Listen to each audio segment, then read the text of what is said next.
Teacher মহোদয় ডাক দিয়ে বললেন, হায় হায়, দুনিয়াতে তুমি ইবাদতকারী হইবা, মরার পরে জান্নাত পাইবা, তাহলে সাহাবী কি জিনিস আমাকে জানা লাগবে। আরে বন্ধু, এইবার ডাক দিয়ে বলে দিল, ঠিক আছে, আজকের জন্য ক্লাস আমি অফ করে দিলাম, চলো যাই তোমার বাড়িতে, যে তোমার মার কাছে আমি জিজ্ঞাসা করব। আমার বন্ধুগণ, আমার ভাইরা, আল্লামা তকি উসমানী দামাত বারাকাতুহুল আলিয়া, তিনিও তার ইসলামী ফুতুবাতের মধ্যে কথাটা এনেছেন এইভাবে। ছেলেটার পাশে পাশে, ছেলেটার সঙ্গে সঙ্গে আমার বন্ধুগণ ছেলেটাকে সাথে নিয়া, আরে বাবাজি, যখন নাকি মুসলমানের বাড়িতে রওনা হইল, মুসলমানের বাড়িতে যখন যায়, আমার বন্ধুগণ ছেলেটার বাবা আর মা ছেলেটাকে দেখানোর পর ডাক দিয়ে বলে, ব্যাপার কি, ছেলেটা কোনো অন্যায় করলো নাকি? হঠাৎ করে স্যার এই সময় আমাদের বাড়িতে আসতেছে, না জানি কোন ঝামেলা হয়েছে। বাবা আর মা দুজনেই ঘাবড়ে গিয়েছে। আমার বন্ধুগণ যখন টিচার মহোদয় একেবারে বাড়ির ভিতর চলে গেল, ছেলেটার মা এসে ডাক দিয়ে বলতেছেন, বেটারি কি হয়েছে? তুমি তো ওই সময় বাড়িতে আসার কথা না, আবার আজকে তোমার সাথে হেডমাস্টারকে দেখতে পাইতেছি। বাবা বলো কি হয়েছে? ছেলেটা ডাক দিয়ে বলতেছেন, আম্মা জান আপনি একটু সরে যান, আব্বাকে আসতে বলেন, আজকে আমার টিচার আমার সাথে জানতে এসেছে সাহাবী কি যিনি। বাজান এই কথা বলা মাত্রই মুসলমানদের আদর্শ দেখেন কেমন হওয়া চাই, ইবাদতের মধ্যে গণ্য হওয়া চাই। আমার ভাইরা ডাক দিয়ে বলতেছেন, ছেলেটার বাবা কি জন্য এসেছে পরে হবে, আগে উনি আমাদের মেহমান, মেহমানের মেহমানদারি করো। খ্রিস্টান ব্যক্তির সামনে আমার বন্ধুগণ ফ্রুট আনা হলো, ভিন্ন ভিন্ন খানা, খাদ্য খানা আনা হলো। এবার টিচার মহোদয় যখন খানার সামনে পাইল, খানা খাওয়া শেষ হওয়ার পর সম্মানের সহিত মুসলমান ছেলেটার বাবা ডাক দিয়ে বলতেছেন, স্যার এখন বলেন আপনি কি জন্য এসেছেন? আমার ভাইরা টিচার ডাক দিয়ে বললেন, ভাইজান আজকে আমার স্কুলের মধ্যে আমি ভিন্ন ভিন্ন ধর্মের ছেলেদেরকে মেয়েদেরকে জিজ্ঞেস করেছিলাম, তোমরা বড় হলে কে কি হতে চাও? সবাই যার যার মনের ব্যক্ত অভিপ্রায় ব্যক্ত প্রকাশ করেছেন, কিন্তু আপনার ছেলেটা ভিন্ন একটা কথা বলেছে। আপনার ছেলের সিরিয়াল যখন এসেছে, আপনার ছেলে দাঁড়াইয়া ডাক দিয়ে বলেছে, স্যার আমি বড় হইলে সাহাবী হতে চাই। ভাইজান সাহাবী কি জিনিস সেটা তো আমার জানা নেই, এজন্য আমি আপনার বাচ্চার সাথে এসেছি। আপনার বাচ্চা বলেছে বাবা জানে, বাবা বলতে পারবে আমার মা বাবা জানে সাহাবী কি জিনিস। ও ভাইজান এখন আপনি বলেন তো আপনার ধর্ম অনুযায়ী সাহাবী কি জিনিস? ছেলেটার বাবা ছিল বাজান তবলিগের মেহনত করনেওয়ালা, আল্লাহ ওয়ালাদেরকে পছন্দ করনেওয়ালা, মাদ্রাসা মসজিদ মুখী হনেওয়ালা। এই ছেলেটার বাবা ডাক দিয়ে বলতেছেন, স্যার গো সাহাবী কি জিনিস শুনে নেন, শুনে নেন। আমার নবীজি বলে দিয়েছেন, আসহাবী কান্নুজুম, সাহাবীরা হলো আকাশের তারকা সমতুল্য। জোরে জোরে আওয়াজ দিয়া বলেন না সুবহানাল্লাহ। ও স্যার আমাদের নবী বলেছেন, আমার সাহাবীদের কেন আমি তারকা বললাম? দুনিয়ার কোন জাহাজের নাবিক যদি নদী পথে পানি পথে রাস্তা ভুলে যায়, তারা যেমন আকাশের দিকে তাকাইয়া বড় বড় নক্ষত্র দেখিয়া তারা যেমন তাদের রুটম্যাপ ঠিক রাখে, তারা যেমন তাদের রাস্তা ঠিক রাখে, ঠিক আমি নবী মুহাম্মদের উম্মত যারা হবে, উম্মতে মুহাম্মদী যারা হবে, তারা যেন জীবনে পথভ্রষ্ট না হয়, এই জন্য তারাও দিনের নাবিক হইয়া, মুসলমানের পারিবারিক কর্তা হইয়া, মুসলিম হইয়া ইবাদত করার লক্ষ্যে তারাও আমার সাহাবীদেরকে তারকা মানিয়া, আমার সাহাবীদেরকে মানিয়া তারা ইসলাম নামক গাড়ি চালাইবে। আওয়াজ দিয়া বলেন না সুবহানাল্লাহ। এবার ডাক দিয়ে বলতেছেন, ভাইজান এই সাহাবী হওয়ার ইচ্ছা, এই সাহাবী হওয়ার সৎ ইচ্ছা আপনার বেটার মনের মধ্যে কেমন করে আসলো এই ইবাদতকারী হওয়ার তামান্না? কেমন করে আসলো যদি একটু বলতেন। আমার ভাইরা লোকটা ডাক দিয়ে বলতেছেন, স্যার গো, প্রতি রাত্রে এশার নামাজ পড়ার পর আমার ছেলে, আমার বিবি, আমার মেয়েকে নিয়ে আমি ঘুমানোর আগে হাদিসের একটা কিতাব নিয়ে আমি বসি। যে হাদিসের কিতাবের মধ্যে একটা চ্যাপ্টার আছে সাহাবায়ে কেরামদের মর্যাদা, সাহাবে কেরামদের গুণাবলী, যেটাকে দাওয়াত ও তাবলীগের আমির সাহেবরা, উম্মতের হক্কানি আলেমরা সুন্দর করে কিতাবটা বাজান আমাদের বুঝার জন্য আলাদা করে দিয়েছেন। হেকায়েতে সাহাবা অনেক মসজিদে আছে, অনেক মাদ্রাসায় আছে। ডাক দিয়ে বলে এই হেকায়েতে সাহাবা নামক কিতাবটা খুলি, একটা একটা করে ছোট বড় অনেক সাহাবীদের ঘটনা তাদেরকে শুনাই। এবার টিচার ডাক দিয়ে বলতেছেন, বুঝেছি প্রতি রাত আপনি এইভাবে আপনার বাচ্চাদেরকে দিন শিক্ষা দেন, কিন্তু আপনার কথা দ্বারা বোঝা যায় সাহাবী একজন নয়, অনেক সাহাবী আছে। এখন আমি বুঝতে চাই আপনার ছেলেটা কোন সাহাবী হতে চায়। এবার বাজান বাবাও কয়, আমারও তো এইটা প্রশ্ন, ও যে সাহাবী হতে চায় কোন সাহাবী হতে চায়।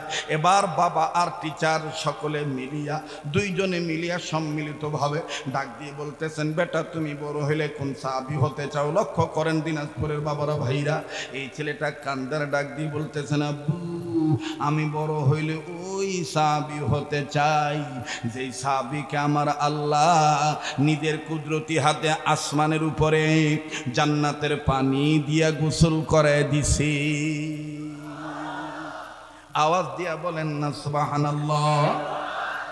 বাজান এই কথাটা শোনার পর টিচার ডাক দিয়ে বলে, বলো কি?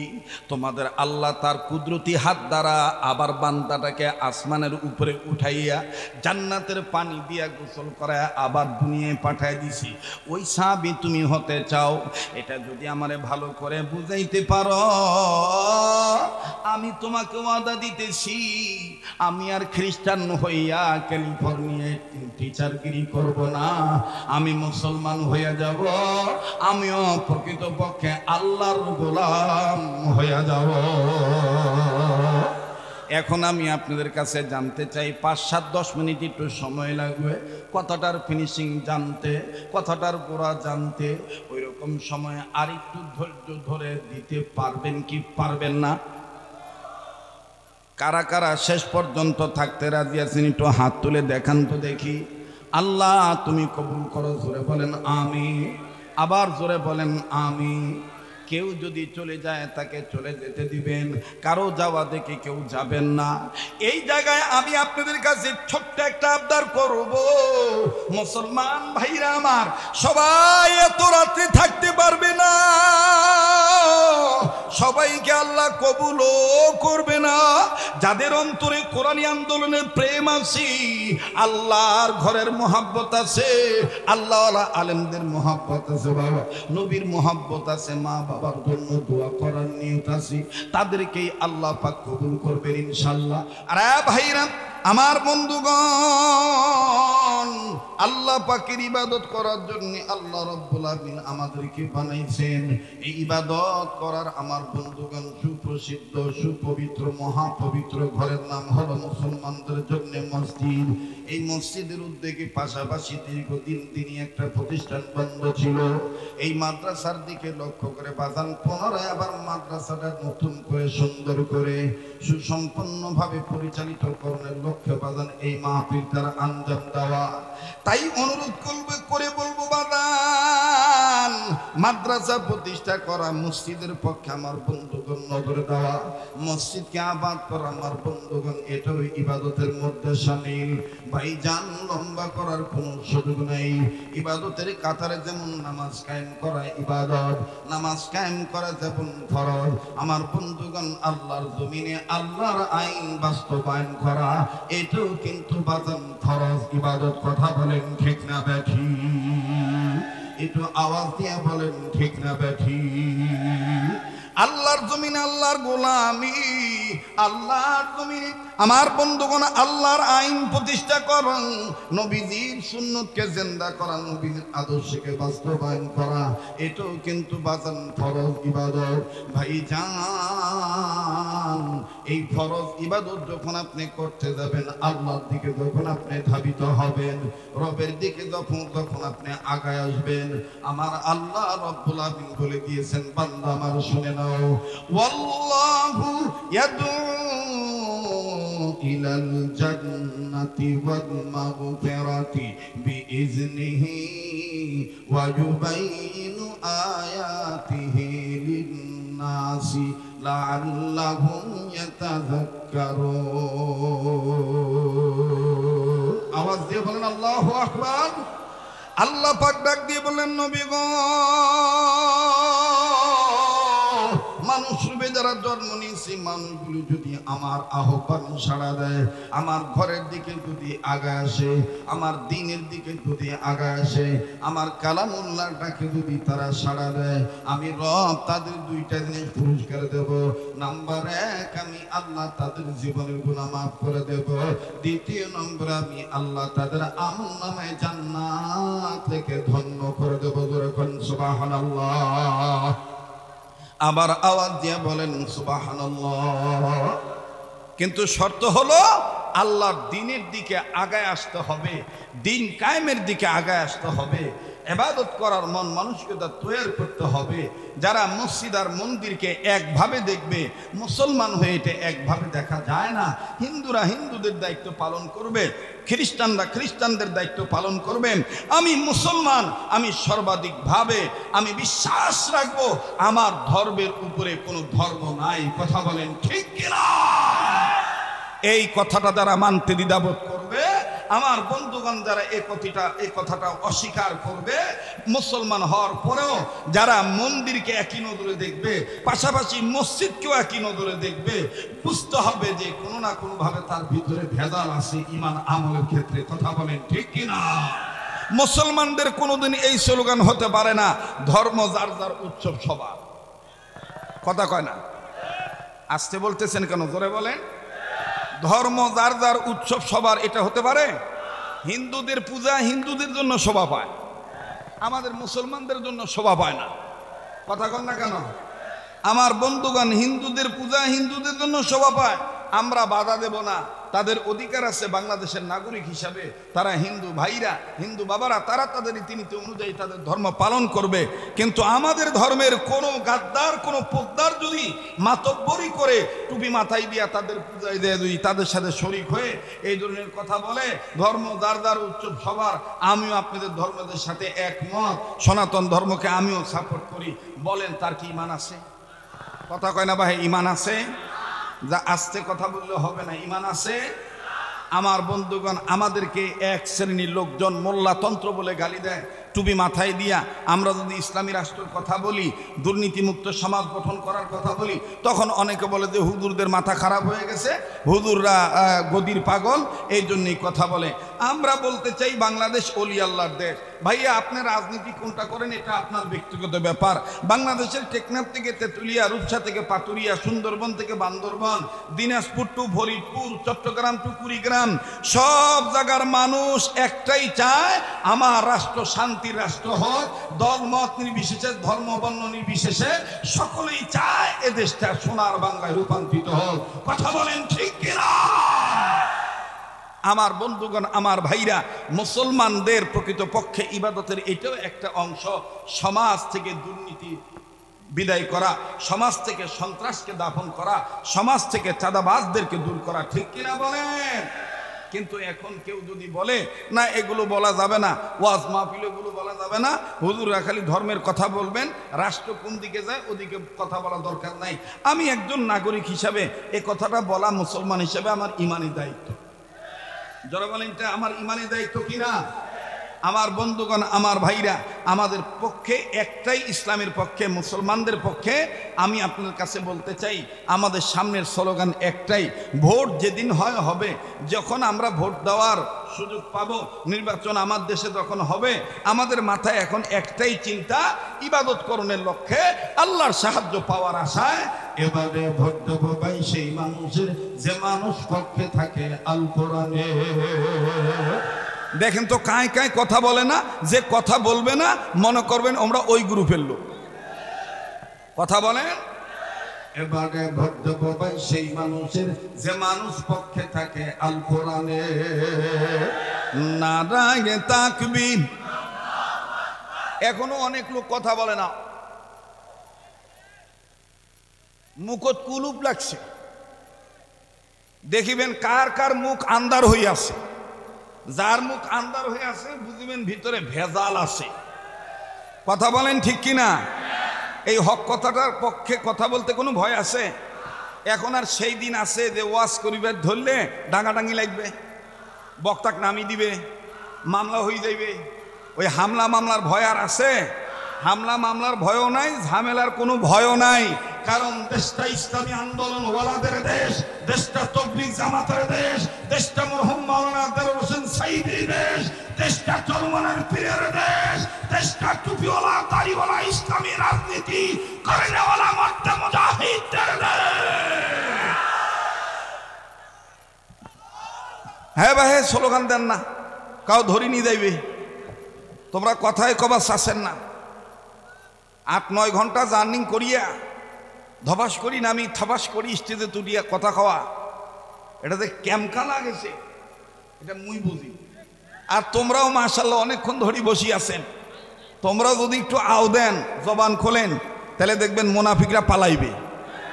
খালি একটু নিজে তকবির দিবেন, ডান বাম লক্ষ্য করবেন, কায় কায় তকবির দেয় না। সামনের ভাইরা চুপ থাকেন, পিছনে বাবারা ভাইরা বলেন তো আল্লাহু আকবার। মোটামুটি আইছে। এবার পিছনে ভাইরা চুপ থাকেন, সামনের ভাইরা বলেন তো আল্লাহু আকবার।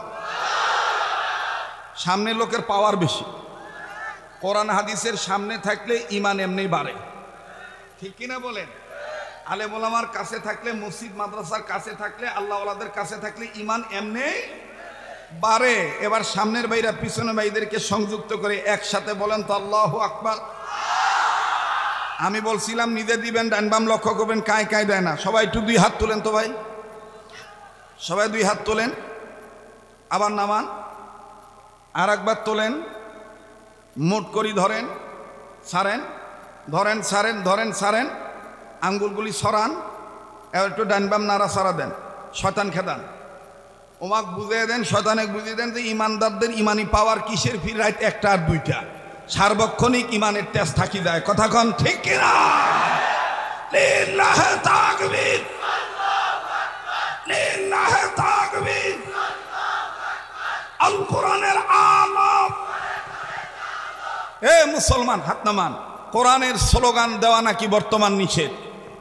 কয় যারা বলবে আল কোরআনের আলো ঘরে ঘরে জ্বালো, বুঝি নিবেন আমরা মোল্লাতন্ত্র।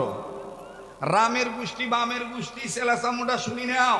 কোরআনের স্লোগান ছিল, কোরআনের স্লোগান আছে, ভবিষ্যতেও কোরআনের স্লোগান থাকবে। যার ভাল লাগবে না তারা হেলিকপ্টারত করি পালিবার চলিবার যাইবার পারেন, অথবা নদী পথে নৌকা দিয়ে চলে যাবার পারেন। কিন্তু আমার দেশত বাসাবাদিয়া মুসলমানদের কলিজায় আঘাত দিতে পারিবেন না। কথা বলেন ঠিক কিনা? কারণ আমরা একটাই বিশ্বাস করি, সেটা কি? ঘরে বলো কি বা রাষ্ট্রে বলো, ঘরে বল। দেখবেন কায় কায় পালায়, যাই পালাইবে মনে করবেন ওই গ্রুপের লোক। কথা বলেন নাই? ঘরে বলো কি বা রাষ্ট্রে বলো, বলেন ঘরে বলো কি বা রাষ্ট্রে বলো, অশান্তি দূর করে শান্তি আনি, সমাধান সমাধান চাও যদি জীবনে, মরণে ফিরে যাও খুঁজে নাও চৌক রাখো। না, সবাই কোরআনের পক্ষে স্লোগান দিচ্ছে না, ইবাদত মনে করে বলেন ফিরে যাও খুঁজে নাও চৌক রাখো। আবার ফিরে যাও খুঁজে নাও। এ বাণী সকলের নয় শুধু মুমিনের, ঠিক কিনা? এটা কি খালি জামাত ইসলামের? এটা কি খালি এনসিপি ওয়ালাদের? এটা কি খালি চরমনায় পীরের? এটা কি খালি দাওয়াত তাবলীগ ওয়ালাদের? এটা কি খালি হেফাজত ইসলামের? এটা কি শুধু বিএনপি? না না, যারাই মুসলমান তাদের জন্য আল কোরআন, ঠিক কিনা? এ বাণী সকলের নয় শুধু মুমিনের, এ বাণী সকলের নয় শুধু মুমিনের, যারাই চলবে মেনে ফল পাবে কোরআনের। সুবহানাল্লাহ কোন, সুবহানাল্লাহ কোন। এখানে একটা ঘটনা মনে পড়ে গেল, মারি দেই নাকি কোন, বলি দেই নাকি কোন, নাকি বলিম না? যখন বলিম না বলবো কি বলবো না? মোর কাছে একটা সিগন্যাল আসছে, কমিটি বলবো তাড়াহুড়া করেন না, তাড়াহুড়া করেন না। দা গুড নিউজ কাউন্সিলরি, ভালো কাজের রেজাল্ট আস্তে আস্তে আইসে, তাড়াহুড়া করিবেন না। 32 বছর ধরে চুঙ্গা ফুকাই, কোনটে কোন ঝাঁপ দেওয়া নাগে সেটা মুই জানি, কথা কয় না। তবে দোষ আমার একটাই, অন্যান্য বক্তারা দিন গেলে বুড়া হয়, আর মোর দিন যাচ্ছে মুই নাকি জোয়ান হস। এ ভালো রাখার মালিক কান, কথা কয় না, ভালো রাখার মালিক কান। এজন্য কর্তৃপক্ষের পায়ে হাত দিয়ে বলবো, দাদা ভেজাল করিবেন না, আস্তে আস্তে দুরূদ শরীফ পড়তে থাকেন, আল্লাহর কাছে সাহায্য চান, ইবাদত করার লক্ষ্যে সবার ব্যবস্থা করছেন, আল্লাহ সব রক্ষা করবে ইনশাআল্লাহ। আল্লাহ পাক কবুল করেন, বলেন আমিন। আমি কি ঘটনাটা বলবো? যারা বলেন বলবো। এটা সম্ভবত আপনারা ইন্টারনেটের মাধ্যমে শুনিয়া থাকিতে পারেন, আবার অনেকে শুনিয়া নাও থাকিতে পারেন। ইবাদত শিখার লক্ষ্যে আপনি কথাটা শুনিবেন। মোহতারাম হাজিরিন, সেটা কি? আমেরিকার জমিনে ক্যালিফোর্নিয়া এলাকায় বিশাল এক বিদ্যালয়, এই বিদ্যালয়ে টিচার ক্লাস শুরু করে দিয়েছে। এক পর্যায়ে ছেলেরা যখন ছেলেমেয়েরা লেখাপড়া শুরু করে দিয়েছে, ক্লাস শুরু হয়ে গেছে, মানে পড়া শুনাইতেছে, হঠাৎ করে টিচার মহোদয় স্টুডেন্ট ছেলে মেয়েদেরকে থামায় বলতেছে, বাবা তোমাদেরকে আমি দীর্ঘদিন লেখাপড়া করাইলাম, এখন আমার একটা জিজ্ঞাসা, তোমরা বলো তো কে বড় হলে কি হতে চাও? তোমরা বড় হলে কে কি হতে চাও? এটা আমার একটু জানার দরকার। তোমাদের অভিপ্রায়টা কি, তোমাদের ভিতরে টেন্ডেন্সিটা কি, এটা আমার জানা দরকার। এবার ওস্তাদ বা টিচার শুরুর কাতা লাইন থেকে বেঞ্চ থেকে শুরু করছে। প্রথমে বাম দিক থেকে শুরু করছে, খ্রিস্টান তো খ্রিস্টান টিচার বাম দিক থেকে শুরু করছে। মুসলমানদের ভালো কাজ শুরু করার দিক হইল ডান দিক, কথা কয় না। মুসলমানদের ভালো কাজ শুরু হয় কোন দিক থেকে? জোরে কোন দিক থেকে? ডান দিক থেকে। যার যার ডান দিক থেকে ভালো কাজ শুরু করিবেন, প্রত্যেকটা ভালো কাজের শুরুতে বিসমিল্লাহ বলিবেন আর বেশি বেশি সালাম দিবেন। এই তিনটা কাজ যদি আপনি করিতে পারেন, আর 4 নম্বর হলো চলিতে ফিরিতে আল্লাহ নামের জিকির করিবেন, আল্লাহ পাক আপনাকে ইমানি মৌত দান করবে। আরেকবার জোরে কন, আরেকবার জোরে কন। তো এইবার বাম দিক থেকে শুরু করছে। এক চ্যাংড়া জিজ্ঞাসা করছে, বাবা বাউ, রংপুরিয়া ভাষায় বলি বা দিনাজপুরি ভাষায় বলি, বাউ তুই বড় হলে কি হবার চাস? বুঝতেছেন আমার কথা? তুই বড় হলে কি হবার চাস? এই চ্যাংড়া দাঁড়ায় বলতেছে, স্যার আমি বড় হইলে ইঞ্জিনিয়ার হতে চাই। কি হতে চায়? আবার কন। স্যার বলতেছে, থ্যাংক ইউ, গুড আইডিয়া। তুমি বসো। এবার 2 নম্বরটা দাঁড় করেছে, বাবা তুমি দাঁড়াও, তুমি বড় হলে কি হতে চাও? এই চ্যাংড়া দাঁড়ায় বলতেছে, স্যার আমি বড় হলে ডক্টর হতে চাই। কি হতে চায়? ডক্টর। এবার বলছে, গুড আইডিয়া, থ্যাংক ইউ, তুমিও বসো। এবার 3 নাম্বারটাকে জিজ্ঞাসা করছে, বাবা তুমি বড় হলে কি হতে চাও? কয় স্যার আমি বড় হলে ডাক্তার হতে চাই। আগেরটা কি কইছে? ডক্টর। আগেরটা কি কইছে? পরেরটা কি কইছে? এটা আমাদের বুঝতে হবে। ডক্টর আর ডাক্তার দুইটা দুই জিনিস, কথা কয় না। দুইটা দুই জিনিস। গর্ভবতী আর গর্ভবোধ করি দুইটা দুই কথা। রংপুরের যেমন জীবনের প্রথম যেবার আসি, যেই বছর হাড়াগাছ এলাকায় এক রংপুরিয়া মানুষ হামাক দেখি কছে, হে তোমার ওয়া শুনি মুই প্রতি আইটত গর্ভবতী হই। আমি তখন দেখা যাক পড়ি গেল, আরে পুরুষ মানুষ কেমন গর্ভবতী হয়? মুই যেমন ব্যাকল হয়ে গেছি। আমি ব্যাকল হই, ফির আবার মুই জিজ্ঞাসা করতেছি, ভাই তোমরা কি কবার ধরি, কি কবার চাচ্ছেন? মুই তো পাচ্ছি না। আবার কয়া হুজুর কি আর কই, তোমার ওয়াজ মুই প্রতি আইটত শুনি গর্ভবতী হই। তাই আমি কই, চাচা আসলে কি গর্ভবতী নাকি গর্ভবোধ করিবাস, গর্ভবোধ করেন? কই ওইটাই বাহে ওইটাই, তোমাক দেখি মুই কথা আউলি ফেলাইছি, তোমাক দেখি মুই কথা আউলি ফেলাইছি। এই জন্য গর্ভবতী আর গর্ভবোধ দুইটা দুই জিনিস, ঠিক কিনা বলেন? ডক্টর আর ডাক্তার দুইটা দুই জিনিস। আবার ডাক্তারের মধ্যেও পার্থক্য আছে। একটা হলো হাতুড়ি ডাক্তার আর একটা হলো অরিজিনাল ডাক্তার। হাতুড়ি ডাক্তার দ্বারা তারা অপারেশন করিবার ধরি কাঁচি থুই সিলাই দিয়ে চলে আসে, কথা কয় না। আস্তে কথা কয়, জোরে কথা কন। আর যারা অরিজিনাল ডাক্তার তারা অপারেশন লাগিবে কি লাগিবে না বহুত পরীক্ষা নিরীক্ষা করার পর অপারেশন করতে চায়। কথা বলেন ঠিক কিনা? মোহতারাম হাজিরিন, এবার ডাক দিয়ে বলতে যে তুমি বড় হলে কি হতে চাও? বলে ডাক্তার। বলে থ্যাংক ইউ, গুড আইডিয়া। 4 নম্বরটারে জিজ্ঞেস করছে তুমি বড় হলে কি হতে চাও? কয় স্যার আমি লেকচারার হতে চাই। বাহ, থ্যাংক ইউ, গুড আইডিয়া। 5 নম্বরটারে জিজ্ঞেস করছে তুমি বড় হলে কি হতে চাও? কয় স্যার আমি ইঞ্জিনিয়ার হতে চাই। আচ্ছা আচ্ছা। 6 নম্বরটাকে জিজ্ঞেস করছে তুমি বড় হলে কি হতে চাও?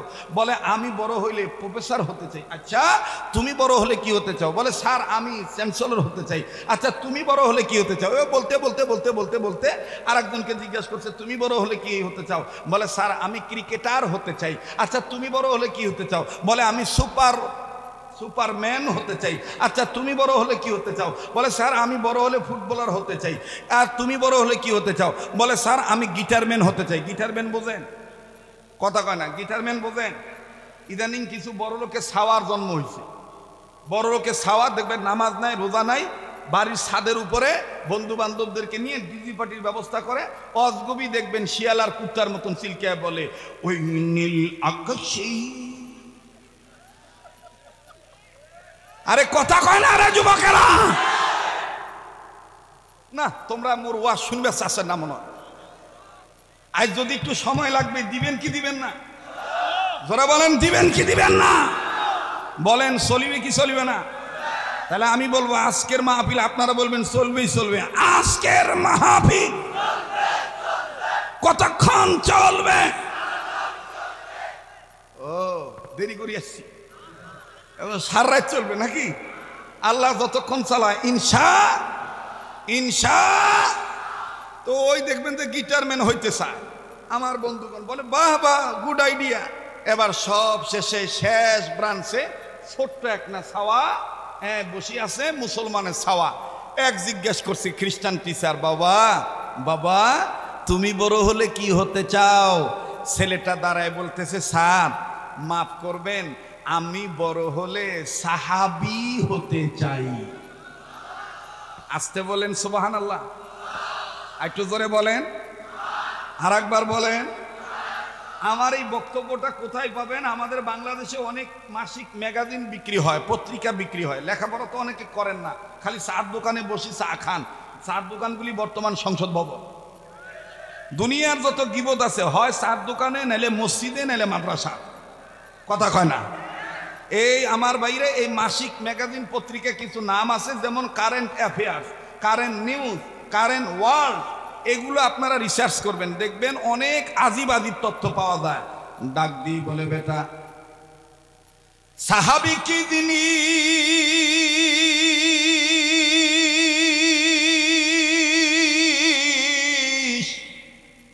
বাবারে সাহাবী কাকে বলে তুমি যদি একটু বুঝে বলতাও। হটিস দি সাহাবী। ছেলেটা ডাক দিয়ে বলতেছেন স্যার বইয়ের বাইরে আর কিছু বলতে পারবো না। সাহাবী যদি আপনি সাহাবী সম্পর্কে যদি জানতে চান তাইলে আমার বাড়িতে যাইতে হবে, আমার আব্বাকে জিজ্ঞেস করতে হবে, তাইলে আমি আপনাকে পরিপূর্ণভাবে সাহাবীর কথাটা বলতে পারবো। এইবার টিচার ডাক দিয়ে বলে তুমি এতটুকুন শুধু বলো সাহাবী কেন তুমি হতে চাও? বলে স্যার মাফ করে দিবেন, বাবার কাছ থেকে শিখেছি সাহাবীর আদর্শ। সাহাবীকে যদি নকল করি, সাহাবায়ে কেরামের জামাতকে যদি নকল করি, তাইলে নাকি বিনা হিসাবে জান্নাত পাওয়া যাবে। দুনিয়ায় যতদিন বাঁচব ইবাদতকারী হিসাবে নাম লেখা হবে। আরো আওয়াজ দিয়ে বলেন না সুবহানাল্লাহ। আর একবার আওয়াজ দিয়ে বলেন না সুবহানাল্লাহ। আমি কেমনে পাবো নবীজি আপনাই ও গো কামলিওয়ালা, কেমনে পাবো নবীজি আপনাই? বলেন না আমি কেমনে পাবো নবীজি আপনাই ও গো কামলিওয়ালা, কেমনে পাবো নবীজি আপনাই? বলেন কেমনে পাবো নবীজি আপনাই?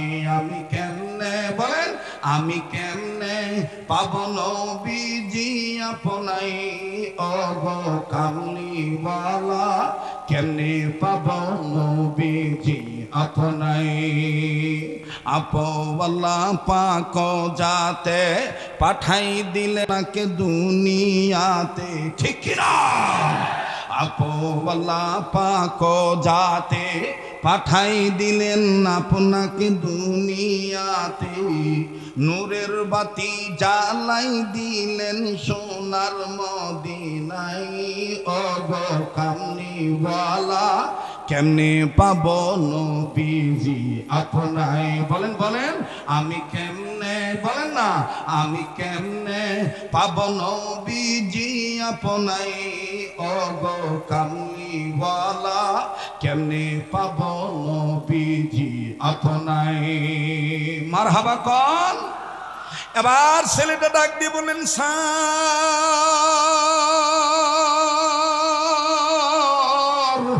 মাফ করে দিবেন এর বাইরে আমি আর কিছু বলতে পারবো না যদি জানতে চান আমার বাড়িতে যাইতে হবে ভাই গো সোনার চান যুবক বাইরা কলিজার টুকরা বাবারা এই পাগলটার চেহারার দিকে তাকাইলে থাকবেন না এই তো সেদিনও বাদান কাবা ধরে আপনাদের জন্য দোয়া করেছি এখনো বাদান 1 মাস পূর্ণ হয় নাই আরে বাবাজি এই হাত দুইটা আপনাদেরকে নিয়ে যখন তুলিয়া মাহবুবের দরবারে দোয়া করব দিল বলে আজকের দোয়ার না ফিরে দিবে না আল্লাহ রাব্বুল আমিন দোয়াখানা কবুল করবেন ইনশাআল্লাহ বাইরে এই পাগলটার দিকে তাকায় থেকে নবীর প্রেম নিয়ে কথা শুনবেন আরে ভাইয়া প্রতিটা বছর আল্লাহ রাব্বুল আমিন 1 বছরের মধ্যে বারবার মক্কা মদিনায় নিয়ে যায় আমি আপনাদের জন্য দোয়া করব বাজান একটু খেয়াল করে কথাগুলি শোনা চাই টিচার মহোদয় ডাক দিয়ে বললেন হায় হায় দুনিয়াতে তুমি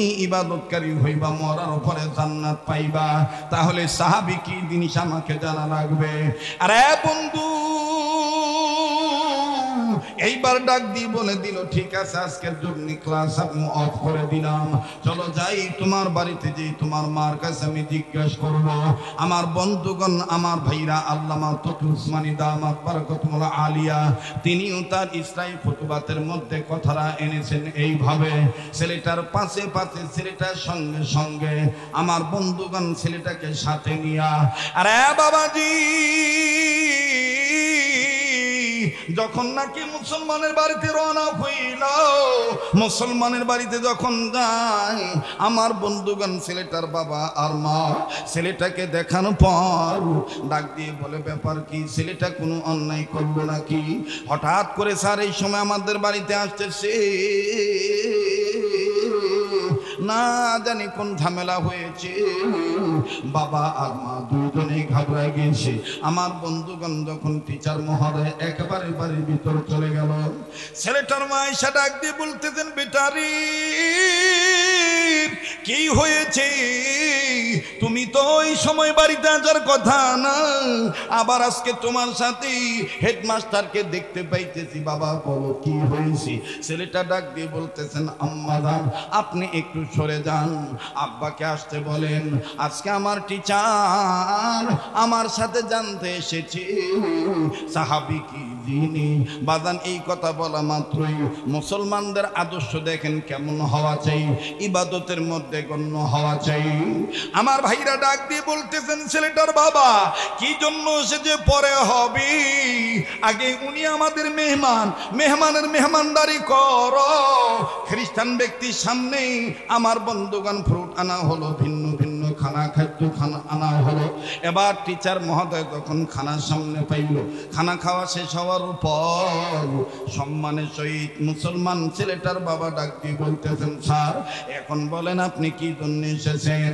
আমার ভাইরা টিচার ডাক দিয়ে বললেন ভাইজান আজকে আমার স্কুলের মধ্যে আমি ভিন্ন ভিন্ন ধর্মের ছেলেদেরকে মেয়েদেরকে জিজ্ঞেস করেছিলাম তোমরা বড় হলে কে কি হতে চাও সবাই যার যার মনের ব্যক্ত অভিপ্রায় ব্যক্ত প্রকাশ করেছেন কিন্তু আপনার ছেলেটা ভিন্ন একটা কথা বলেছে আপনার ছেলের সিরিয়াল যখন এসেছে আপনার ছেলে দাঁড়াইয়া ডাক দিয়ে বলেছে স্যার আমি বড় হইলে সাহাবী হতে চাই। ভাইজান সাহাবী কি জিনিস সেটা তো আমার জানা নেই, এজন্য আমি আপনার বাচ্চার সাথে এসেছি। আপনার বাচ্চা বলেছে বাবা জানে, বাবা বলতে পারবে আমার মা বাবা জানে সাহাবী কি জিনিস। ও ভাইজান এখন আপনি বলেন তো আপনার ধর্ম অনুযায়ী সাহাবী কি জিনিস?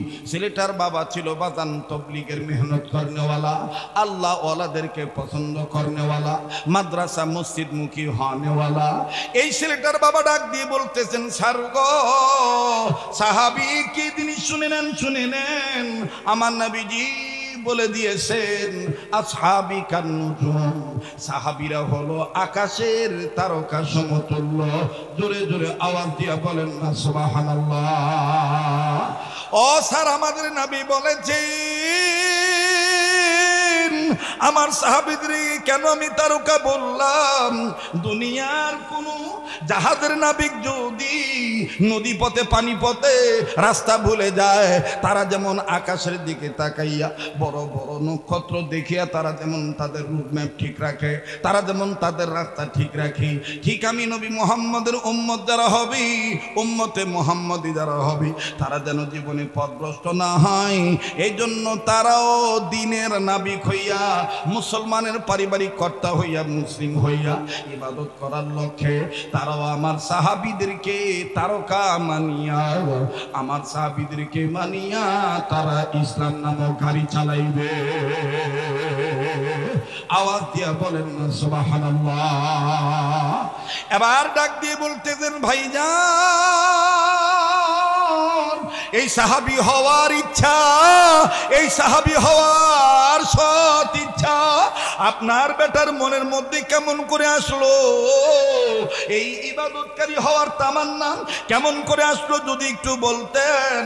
আমার ভাইরা লোকটা ডাক দিয়ে বলতেছেন স্যার গো প্রতি রাত্রে এশার নামাজ পড়ার পর আমার ছেলে, আমার বিবি, আমার মেয়েকে নিয়ে আমি ঘুমানোর আগে হাদিসের একটা কিতাব নিয়ে আমি বসি। যে হাদিসের কিতাবের মধ্যে একটা চ্যাপ্টার আছে সাহাবায়ে কেরামদের মর্যাদা, সাহাবায়ে কেরামদের গুণাবলী, যেটাকে দাওয়াত ও তাবলীগের আমির সাহেবরা, উম্মতের হক্কানি আলেমরা সুন্দর করে কিতাবটা বাজান আমাদের বোঝার জন্য আলাদা করে দিয়েছেন। হেকায়েতে সাহাবা অনেক মসজিদে আছে, অনেক মাদ্রাসায় আছে। ডাক দিয়ে বলে এই হেকায়েতে সাহাবা নামক কিতাবটা খুলি, একটা একটা করে ছোট বড় অনেক সাহাবীদের ঘটনা তাদেরকে শুনাই। এবার টিচার ডাক দিয়ে বলতেছেন বুঝেছি প্রতি রাত আপনি এইভাবে আপনার বাচ্চাদেরকে দিন শিক্ষা দেন, কিন্তু আপনার কথা দ্বারা বোঝা যায় সাহাবী একজন নয়, অনেক সাহাবী আছে। এখন আমি বুঝতে চাই আপনার ছেলেটা কোন সাহাবী হতে চায়। এবার বাজান বাবাও কয় আমারও তো এটা প্রশ্ন, ও যে সাহাবী হতে চায় কোন সাহাবী হতে চায়।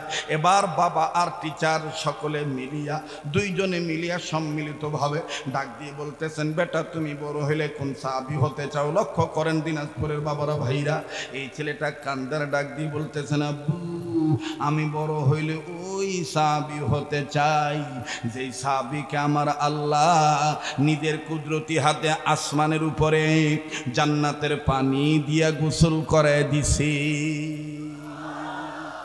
আওয়াজ দিয়া বলেন না সুবহানাল্লাহ। বাজান এই কথাটা শোনার পর টিচার ডাক দিয়ে বলে বলো কি? তোমাদের আল্লাহ তার কুদরতি হাত দ্বারা আবার বান্দাটাকে আসমানের উপরে উঠাইয়া জান্নাতের পানি দিয়া গোসল করায় আবার দুনিয়ায় পাঠায় দিছি। ওই সাহাবী তুমি হতে চাও? এটা যদি আমারে ভালো করে বুঝাইতে পারো আমি তোমাকে ওয়াদা দিতেছি আমি আর খ্রিস্টান হইয়া ক্যালিফোর্নিয়ায় টিচারগিরি করব না, আমি মুসলমান হইয়া যাব, আমিও প্রকৃতপক্ষে আল্লাহর গোলাম হইয়া যাব। এখন আমি আপনাদের কাছে জানতে চাই 5-7-10 মিনিট একটু সময় লাগবে কথাটার ফিনিশিং জানতে, কথাটার গোড়া জানতে। ওই রকম সময় আর একটু ধৈর্য ধরে দিতে পারবেন কি পারবেন না? কারা কারা শেষ পর্যন্ত থাকতে রাজি আছেন একটু হাত তুলে দেখান তো দেখি। আল্লাহ তুমি কবুল করো, জোরে বলেন আমিন। আবার জোরে বলেন আমিন। কেউ যদি চলে যায় তাকে চলে যেতে দিবেন, কারো যাওয়া দেখে কেউ যাবেন না। এই জায়গায় আমি আপনাদের কাছে ছোট্ট একটা আবদার করব, মুসলমান ভাইরা আমার, সবাই এত রাত্রে থাকতে পারবে না, সবাইকে আল্লাহ কবুলও করবে না।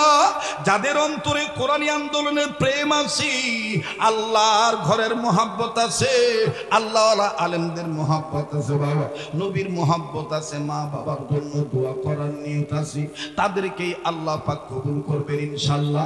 ও যুবক, কত রাত্র কত জায়গায় কেটে যায়, আজকে না হয় এই রাত্রটা তুমি আল্লাহর জন্য দান করলা, হতে পারে এই রাত্রটার দ্বারা আল্লাহ আগামী প্রজন্মে তোমার ভবিষ্যৎ উজ্জ্বল করে দিবে, তোমার কামায় রুজির উজ্জ্বলায় আল্লাহ বরকত দিয়ে দিবে, আল্লাহ পাক তোমাদের আমলনামায় অনেক নেকি দান করে দিবে, গুনার খাতা থেকে গুনাহ কেটে দিবে।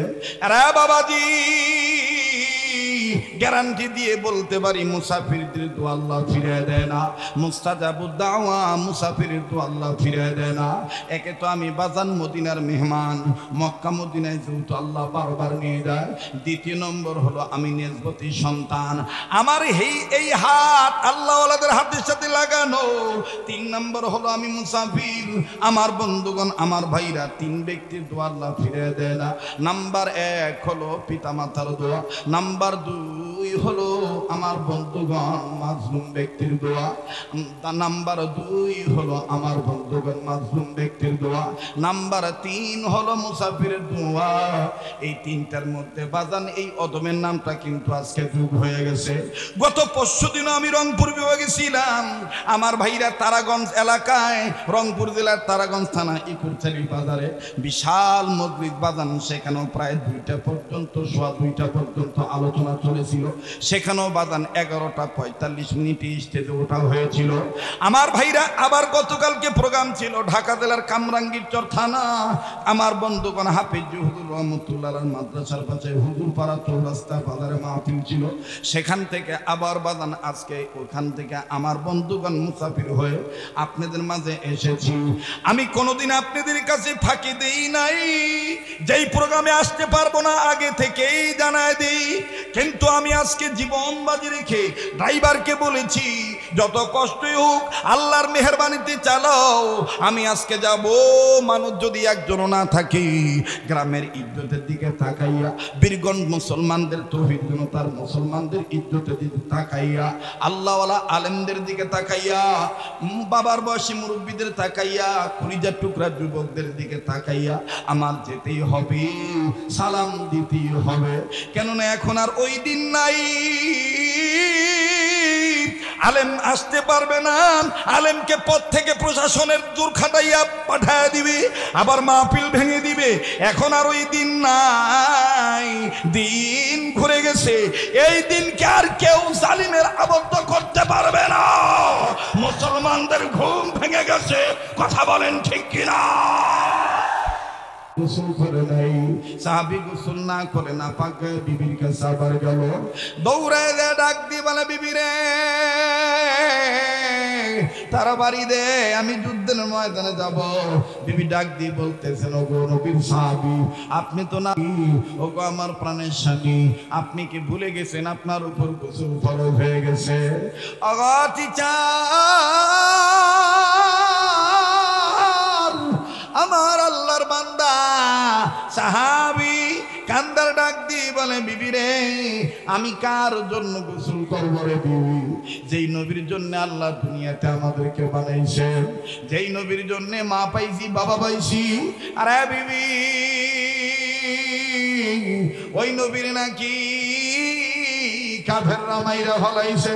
আরে বিবি কার জন্য গোসল করবো রে বিবি?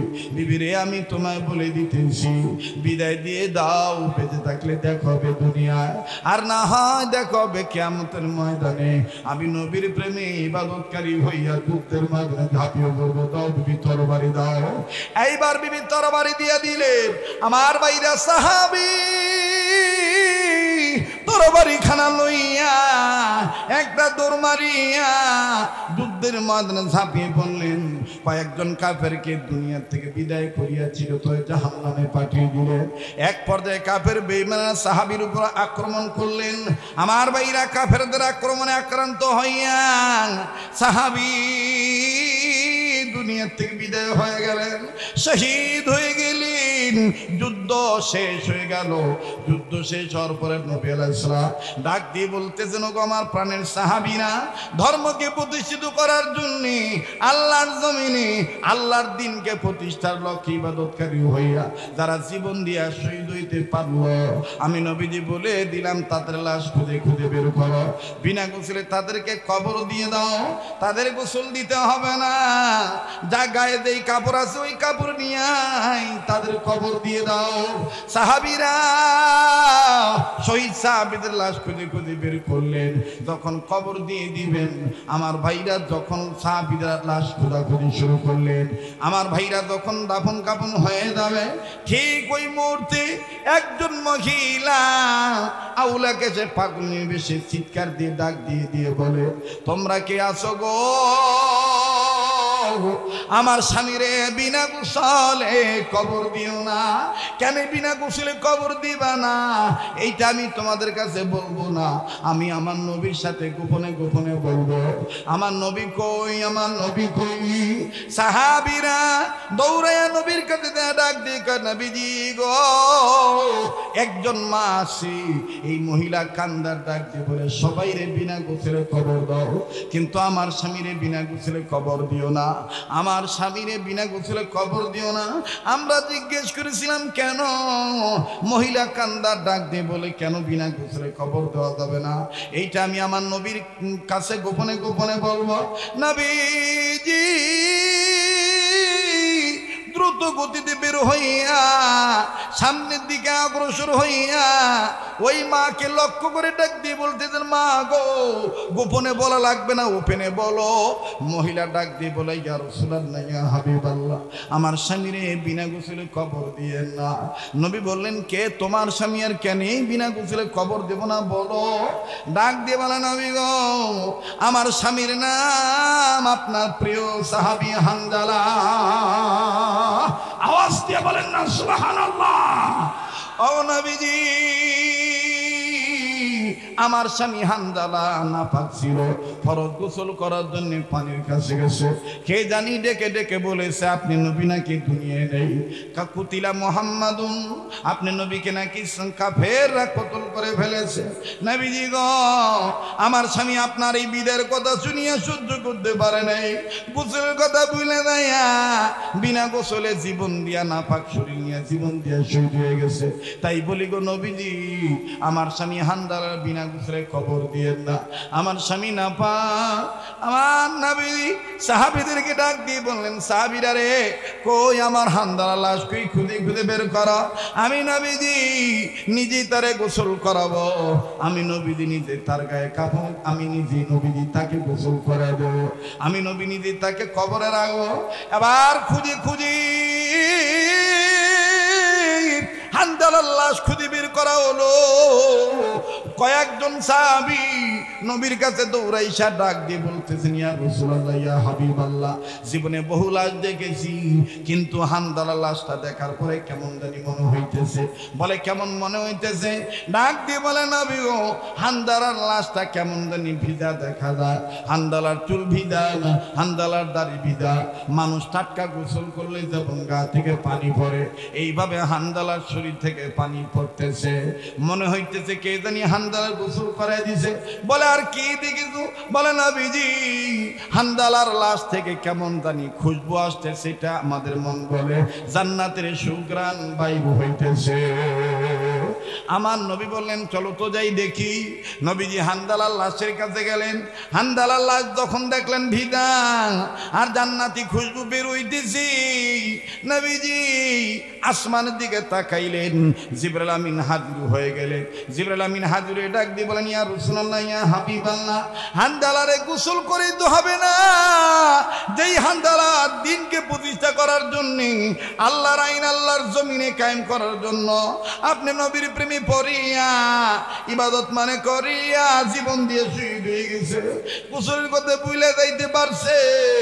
আমার আল্লাহ আপনার ওই হান্দার লাশটা আসমানের উপরে উঠাইয়া জান্নাতের পানি দিয়া আপন কুদরতি হাত দ্বারা গোসল করে আপনার কাছে পাঠিয়ে দিছে।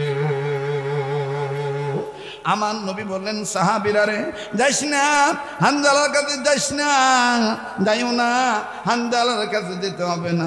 হানজালার লাশ মহান আল্লাহ তার কুদরতি হাত দ্বারা আসমানের উপরে উঠাইয়া জান্নাতের পানি দিয়ে গোসল করে দিয়েছে। ওই ছেলেটা বাদান টিচারকে শোনাইতেছে। খ্রিস্টান টিচার ডাক দিয়ে বলে তোমাদের আল্লাহ এমন পাওয়ারফুল আল্লাহ, ওই হানজালার লাশ কোথায় আছে আমাকে একটু দেখতে দিবা নাকি? বলি এখানে নাই, মদিনায় আছে। আমি আপনাদের কাছে বলতে চাই বাবা, এই যে পাগলটাকে দেখতেছেন, যারা মক্কা মদিনায় যাবেন এবং গিয়েছেন বাবা, তাদের কাছে বলতে চাই এখনো পর্যন্ত হানজালার কবর থেকে রাত্রি 12টার পরে ফজরের আগ পর্যন্ত, ফজরে আজান দিলে বাদানিটা বন্ধ হয়ে যায়, এখনো পর্যন্ত হানজালার লাশ থেকে সরাসরি জান্নাতের ঘ্রাণ পাওয়া যায়। কোন বছর মিস করি না, কোন সফরে বাদান মদিনায় গেলি আলাদা টাকা পয়সা খরচ করে, আলাদা সময় নির্ধারণ করে, ও বাদান দিন ধার্য করে রাত্রি 12টার পর থেকে তাহাজ্জুদের ওয়াক্ত শেষ হওয়ার আগ পর্যন্ত বাদান এই কবরের কাছে দাঁড়ায় থাকি। উহুদ পাহাড় বাদান রে, উহুদ পাহাড়ের পিছন সাইডে মুসলমান ভাইরা আমার, বন্ধুগণ আমার, বাবাজিরা, ওই কবর জিয়ারত করি। দুইজনের কবর একসাথে, নবীর চাচা বীর আমির হামজা রাদিয়াল্লাহু তাআলা আনহু আর হযরতে হানজালা রাদিয়াল্লাহু তাআলা আনহু, এনাদের দুইজনের কবর একসাথে। এই দুইজনের কবরের মাঝখানে দাঁড়াইয়া নাক দিয়া নিঃশ্বাস টান দিলি অথবা টান না দিল বাদান সেকেন্ডে জান্নাতি ঘ্রাণ পাওয়া যায়। ইয়্যাকা না'বুদু ওয়া ইয়্যাকা নাস্তাঈন, পড়েন না, ইয়্যাকা না'বুদু ওয়া ইয়্যাকা নাস্তাঈন। খ্রিস্টান টিচার ডাক দিয়ে বলতেছেন বেটারি, আমি তোমায় বলে দিতে চাই আমি আর খ্রিস্টান থাকবো না, আমিও তোমার মতন দিন ধর্ম পালন করব, আমিও তোমার মতন সাহাবী হতে চাই। আল্লাহু আকবার। মুসলমান ভাইরা আমার, বন্ধুরি, আল্লাহ পাক সেই কথাটাই বলে দিয়েছেন, মানুষে তোমাদেরকে আমি সৃজন করেছি শুধুমাত্র একমাত্র আমার ইবাদত করার জন্য, আর তোমরা যেন পথভ্রষ্ট না হও এই জন্য তোমাদের জন্য দুইটা জিনিস পাঠাইছি, একটা পাঠাই নেই। এক নাম্বার হলো আমার নবী, দুই নম্বর হলো কোরআন। সুবহানাল্লাহ বলেন। আল্লাহ পাকের এই কথাটা বোঝানোর জন্যই আমার বন্ধুগানি পশ্চিম ভগডোমাবাসী এই পুরাতন জামে মসজিদ ওয়ালারা হাফিজিয়া মাদ্রাসার উদ্যোগে এলাকার ধর্মপ্রাণ মুসলমান বাবারা ভাইরা নতুন করে আপনাদের মনে আশা জাগ্রত করিয়া আমাদের মতন ব্যক্তিদেরকে ডাক দিয়া আপনাদের 10 জনকে এক জায়গায় করছে আপনাদের দোয়া এবং আপনাদের দান নিয়া এই মসজিদ আর মাদ্রাসার কাজ আরো বেগবান যাতে হয়, উন্নতি যাতে হয়, এটাই তাদের কামনা। আল্লাহ তুমি মেহেরবানি করে কবুল করে নাও, জোরে বলেন আমিন।